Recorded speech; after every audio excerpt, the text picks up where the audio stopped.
You're finally awake! Paimon was worried sick!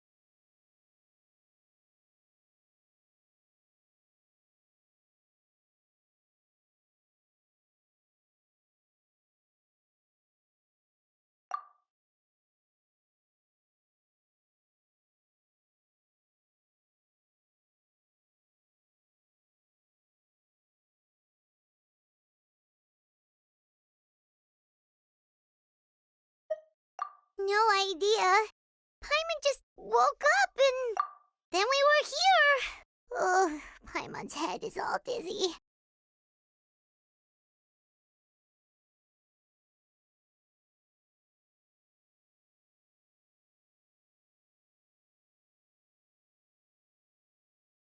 The scenery here looks different, too. Oh, what should we do, Traveler? Please don't tell Paimon someone abducted us and brought us to some strange place that we could never leave.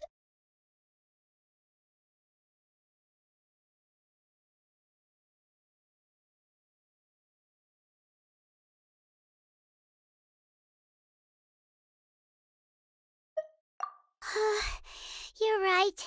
Better to think of this as the beginning of a new adventure. Whew. Thank goodness you're still here.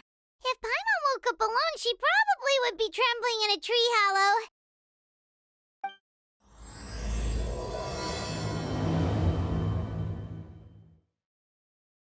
Let's follow this path for now. We might be able to meet someone and figure out what this place is all about.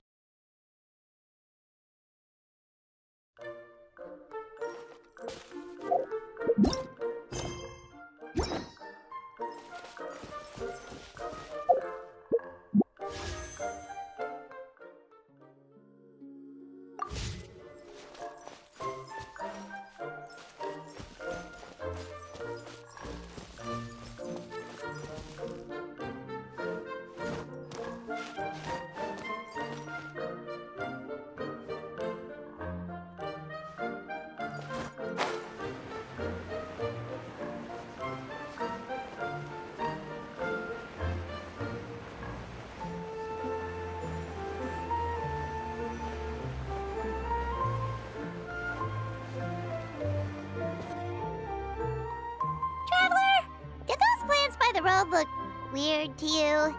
It almost looked like they were made of paper. And those two frogs over there? Yeah, they look like pieces of origami.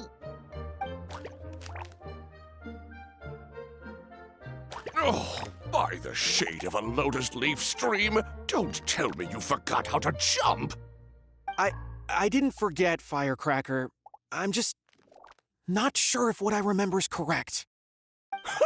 Next thing you know, you'll have forgotten how to sing, much less notate a score. You still remember why we call you Stream, don't you?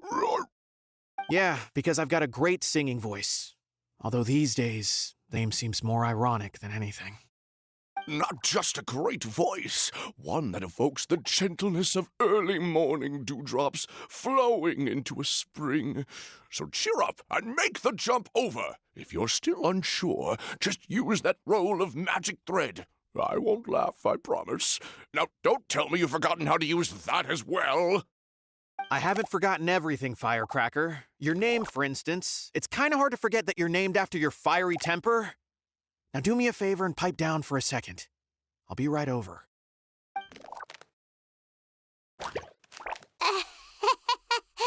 You saw that too, right? Paimon's not seeing things, is she?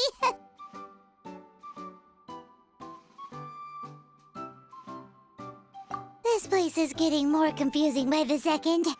Anyway, why don't we go after those two frogs?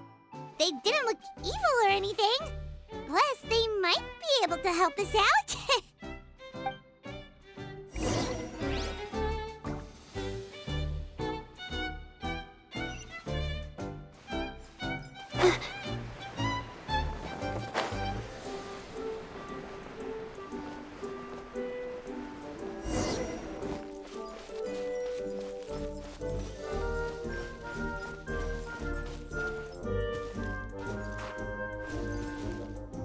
Oh,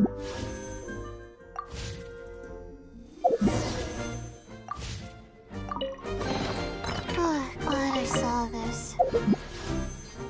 I almost didn't even know.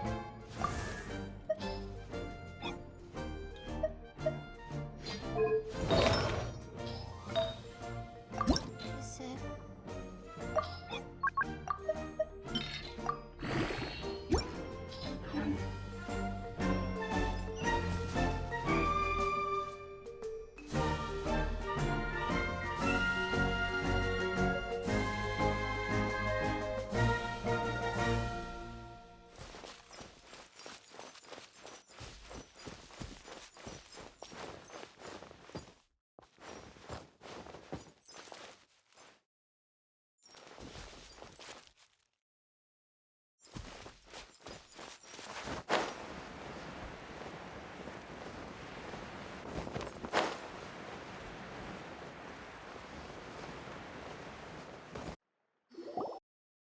Guess we're not catching up to those frogs. They were so fast. Paimon couldn't even tell where they hopped off to in the end. Excuse me, honored travelers. Did you come from the Cliff of Prophecy, perchance? The chubby paper hamster just talked. Chubby? Who are you calling chubby? I've just got a slightly thicker layer of paper on me, that's all. Allow me to introduce myself. My name is Armand, and I'm an elder of the Forest of Blessings. I've been waiting here for the hero of prophecy to arrive. Traveler, could you pinch Paimon just to make sure she's not still dreaming? Pinching, you say? Well, I can help with that, although you'll have to get a little closer. My arms are rather short. That's all right. We just need a minute to collect ourselves. Okay, let's think things through. We know for sure this isn't the world we're familiar with. The talking paper animals and all the paper trees and plants make that pretty clear.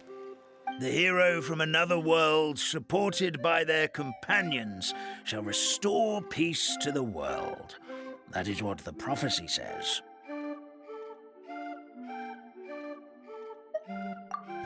Dearie me, I completely forgot to introduce you to this world, didn't I? And here I am, getting all excited by the arrival of the hero.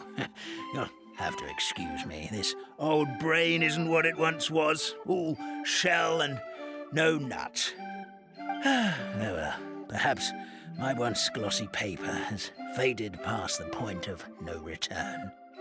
It's okay, really. You can just tell us all about this world now. Let me think. Where should I even begin? I've pretty much forgotten everything that happened in the past. Right. I believe the story circulating along the pulp of this forest goes as follows. A long, long time ago, 3 goddesses created this world and named it Simulanka. The goddess of creation, who presides over matter and magic, created the mountains and rivers and gave us life. Her powers also paved the way for Simulanka to exist in numerous worlds. After the goddess of creation came the goddess of prophecy, with dominion over the stars and the course of fate itself. She induced the sky to spin and the earth to move. Even to this day, her statue still stands tall at the highest point of Constellation Metropole. The final goddess was the goddess of fate, she who reigns over all treasured tales and dearest wishes. She bestowed upon us the fierce and everlasting feelings of love and hate, and showed us the meaning of death and hope. Whoa, they all seem super impressive. Sounds like they really did a lot. Of course. All new residents of Simulanka come to the forest to thank the goddess of creation for founding this world, and travel to Constellation Metropole to witness the divinations of the goddess of prophecy's numerous oracles. After that, they make their way to the end of the world and tell the goddess of fate about their most cherished dreams. Well, at least that's how it used to be. How it used to be? Did something bad happen? Oh, yeah. That has to do with the hero you're waiting for, right? Yes, this old brain of mine may have forgotten many things, but I will never forget the day the evil dragon descended upon our forest. It came down from the skies in an ominous black mist and ravaged our homeland. Its gigantic footprints can still be seen in the kingdom of breezes and bells. We're incredibly fortunate that no one was hurt. Sounds terrifying. Terror doesn't stop there, I'm afraid. Ever since the attack, the Calligraphy Tavern in the forest has been closed. No one knows why, but it's a catastrophe of the highest order for us, forest dwellers. A catastrophe of the highest order?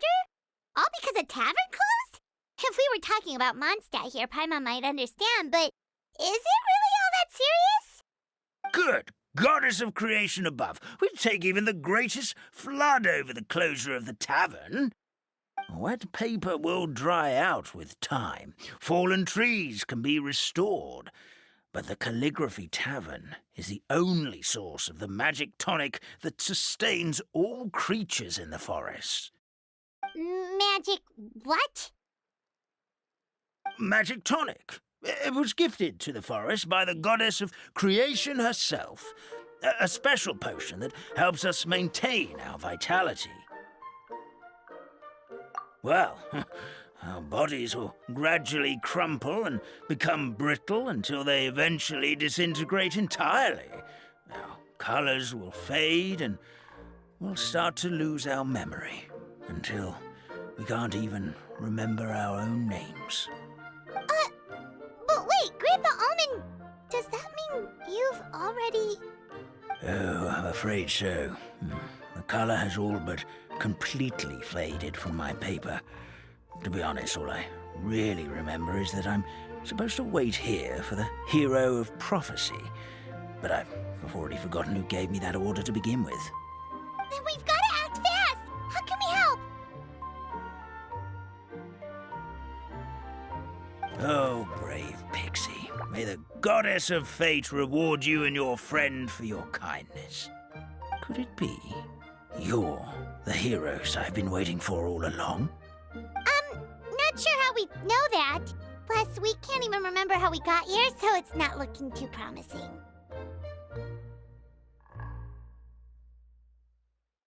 Well, this is turning out to be quite the conundrum for old Almond Brain here.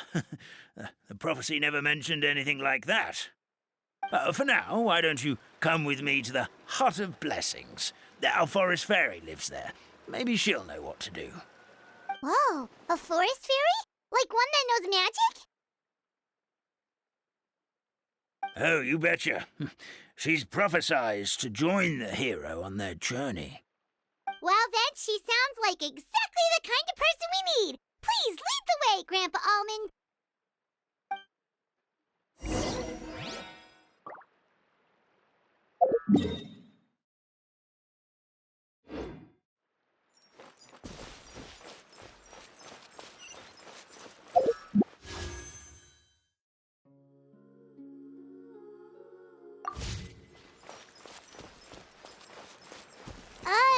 That meadow over there looks pretty strange.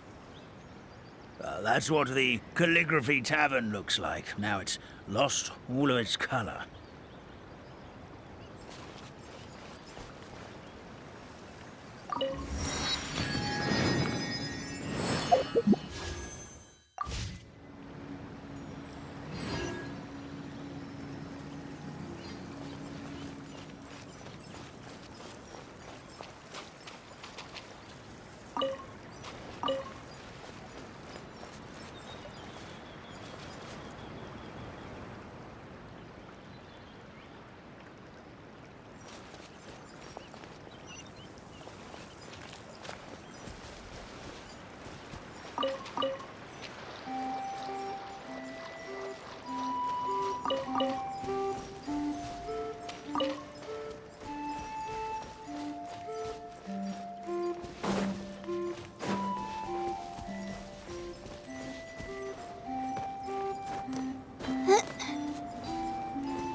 this is the place. If you could just wait a moment, the fairy should be... Traveler! Paimon! Paimon knows that voice! It's really you! I'm so happy to see you! Sorry. So Nilu is the forest fairy? Well, you certainly look the part.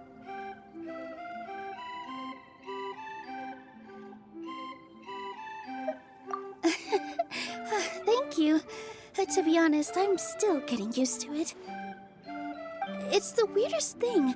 I remember I was reading a book at the Grand Bazaar, and then I guess I must have fallen asleep at some point because, well, then I woke up just like this. And in my dream, someone spoke to me. They said, "You are the fairy of the Forest of Blessings.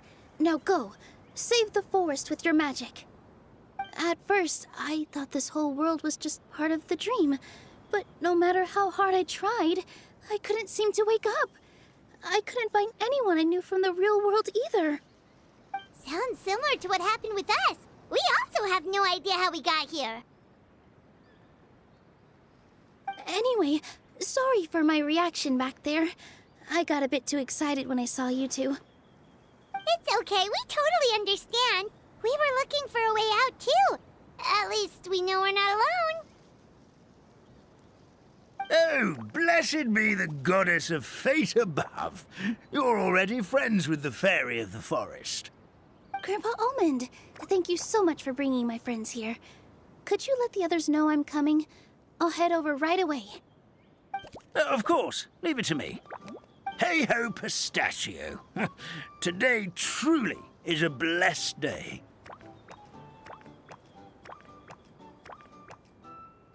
Wow, Nilu. Looks like you made short work of getting to know the locals. Well, when I arrived here yesterday, Grandpa Almond told me all about the state of this world. Since they think of me as their forest fairy, I just felt like I had to try to help them. Oh, so you mean like using some kind of forest magic to repair the tavern? Unfortunately, I don't know how to use the magic of this world. I've tried using my vision, but it doesn't seem to work here. If the books stored in this hut are anything to go by, this seems to be the place where the goddess of creation first made the townspeople of this forest. She folded the pages of books into small origami animals, gave them life with her magic, and with time, that's how the Forest of Blessings took shape. Maybe one of the books here could teach us how to use magic. I read them all, but only found one reference to magic. The incantation, abracadabra, means to create what I say. This is a world made up of words, where fantastical powers can be wielded by all.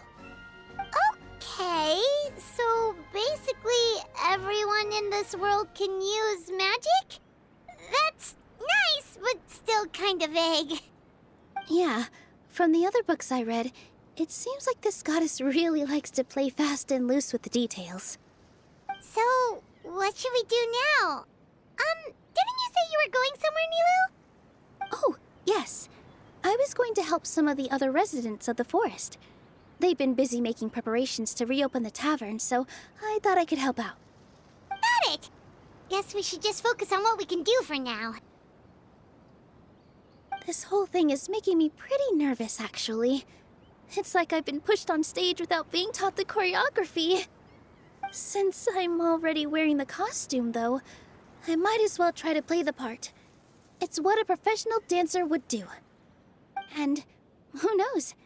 Maybe I'll find my own magic along the way. All I can do is try, right? At least you're optimistic. Thank you. Then let's go.